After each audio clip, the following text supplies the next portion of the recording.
আজ আমরা এমন এক মহাযুদ্ধের দ্বারপ্রান্তে দাঁড়িয়ে আছি যা হয়তো মানব ইতিহাসের সবচাইতে ভয়ানক অধ্যায় হয়ে উঠতে চলেছে। মানবজাতি আজ সেই আগ্নেয়গিরির কিনারে দাঁড়িয়ে আছে যা ফুঁসে ওঠার অপেক্ষায়। একদিকে ইরান, যা মধ্যপ্রাচ্যের একমাত্র সত্যিকারের সামরিক দানব, এবং অন্যদিকে ইসরায়েল, টেকনোলজির চূড়ায় থাকা এক অত্যাধুনিক সামরিক শক্তি। আর তাই নির্দ্বিধায় বলা যায়, তাদের গর্জন যদি একবার শুরু হয় তাহলে পুরো বিশ্ব কেঁপে উঠবে। আর এই যুদ্ধ একবার শুরু হলে ফলাফল হবে ভয়াবহ, ধ্বংসাত্মক এবং রক্তাক্ত।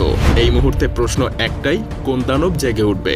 ইরান, যে তার বিশাল সামরিক শক্তি এবং ব্যালিস্টিক মিসাইল ক্ষমতা, সেই সাথে গোপন সামরিক ঘাঁটি নিয়ে প্রস্তুত, নাকি ইসরায়েল, যে প্রযুক্তি এবং পারমাণবিক শক্তির মিশ্রণে এক অপ্রতিরোধ্য দানবে পরিণত হয়েছে? আজ আমরা ঢুকে যাব সেই গোপন অন্ধকার সামরিক সব ঘাঁটির গভীরের এক ভয়ঙ্কর বাস্তবতায়, যেখানে কেবল শক্তির লড়াই না, লড়াই হবে অস্তিত্বের। এই যুদ্ধ শুধু মধ্যপ্রাচ্য না, বরং পুরো বিশ্বকে এক ধ্বংসাত্মক নরকে ঠেলে দিতে পারে। প্রস্তুত হন এই রোমহর্ষক বিশ্লেষণের জন্য, যেখানে আমরা ঢুকে যাব এই দুই দেশের সামরিক শক্তির গভীরে। তো চলুন দেখে নেওয়া যাক কোন দানব সামরিক শক্তির দিক থেকে সবথেকে বেশি এগিয়ে রয়েছে। অর্থনৈতিক শক্তি। যুদ্ধ মানেই টাকার খেলা।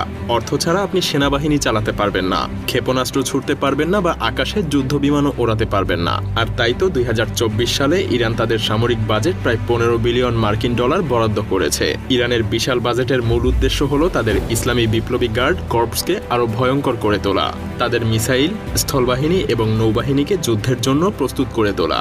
কিন্তু ইসরায়েল কি অর্থের দিক থেকে পিছিয়ে?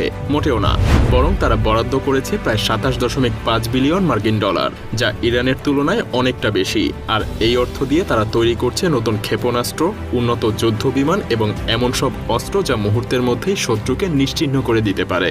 কিন্তু শুধু টাকার পরিমাণই যুদ্ধে বিজয় নির্ধারণ করবে না। প্রযুক্তি, কৌশল এবং যুদ্ধক্ষেত্রের অভিজ্ঞতা একসাথে যুদ্ধে প্রভাব ফেলে।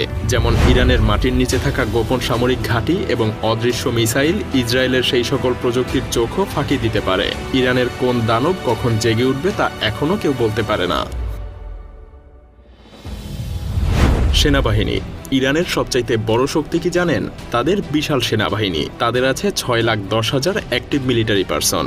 এর মধ্যে 3,50,000 সেনা নিয়মিত বাহিনীতে আর 1,90,000 সেনা সদস্য IRGC-তে নিয়োজিত, যারা সবসময় প্রস্তুত যে কোনো বিপর্যয়ের জন্য। কিন্তু এখানেই শেষ না। ইরানের 3,50,000 জন রিজার্ভ সেনা রয়েছে, যারা যে কোনো মুহূর্তে যুদ্ধক্ষেত্রে নামতে প্রস্তুত। ইরানের সেনাবাহিনী সিরিয়া এবং ইয়েমেনের মতো যুদ্ধে ইতিমধ্যেই অভিজ্ঞ হয়ে উঠেছে। কিন্তু ইসরায়েলের সেনাবাহিনী সংখ্যা হিসেবে ছোট হলেও তাদের প্রযুক্তিগত দক্ষতা অপ্রতিরোধ্য। তাদের সক্রিয় সেনাবাহিনী 1,69,500 সদস্য নিয়ে গঠিত, কিন্তু রিজার্ভ বাহিনী 4,65,000।